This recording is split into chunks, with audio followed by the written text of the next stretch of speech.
దేశమంతా భక్తిల మునిగి జై శ్రీరామ్ అనుకుంటా గుళ్ళ చుట్టూ తిరుగుతుంటే ఈ మూతవార్లు చూడుర్రి వాళ్ళ పనిలాళ్ళు ఎట్లా ఉన్నారో.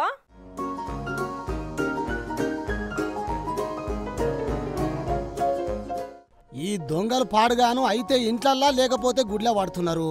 ఈ ముచ్చట మనం దినాలు చూస్తూనే ఉన్నాం. అరే ఇంట్లోకెళ్ళి కాళ్ళు బయట పెట్టాలన్నా కూడా గుబులైతున్నది. ఏడంగా ఈ బడివేగాళ్ళు వచ్చి ఇంట్లోకి జొరుతారో అని. ఇప్పుడు ఇవన్నీ ఎందుకు చెప్తున్నావు రా వారి అంటే ఒకపారి మీరే చూడుర్రి ఈ ముచ్చట.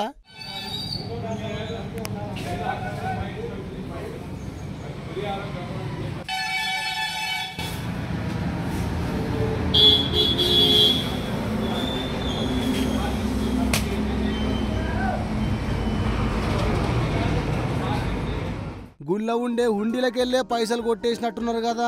మరి ఇంత అధ్వానమా? ఖమ్మం జిల్లా వైరా మండలం విప్పలమడక సోమలింగేశ్వర స్వామి గుళ్ళ, తాటిపూడి గ్రామంలో ఉన్న కోదండ రామస్వామి గుళ్ళ, గరికపాడు గ్రామంలో ఉన్న కోదండ రామస్వామి గుళ్ళ ఉన్న హుండీలను దగ్గరలో ఉన్న పంట పొలాలకు ఎత్తుకపోయి గాన్నే హుండీ తాళాలను వలగొట్టి హుండీలో ఉన్న పైసలను ఎత్తుకపోయిరట.